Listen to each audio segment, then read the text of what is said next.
Sebuah video viral di media sosial memperlihatkan warga Kecamatan Sombaopo, Kabupaten Goa, Sulawesi Selatan yang berlarian ke kebun karena takut kabar rapid test massal. Padahal ternyata kabar soal kegiatan rapid test massal itu tidak benar alias berita bohong.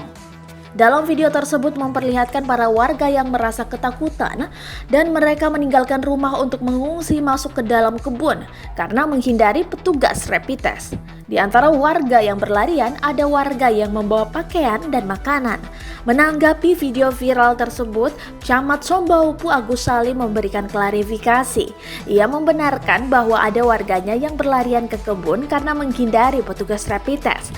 Namun dengan tegas dirinya membantah ada kegiatan rapid test massal di wilayah tersebut. Kita melihat warga lari ke kebun karena ketakutan di rapid test. Memang ada warga yang lari seperti itu. Ujarnya dikutip dari YouTube Kompas TV Selasa 23 Juni 2020.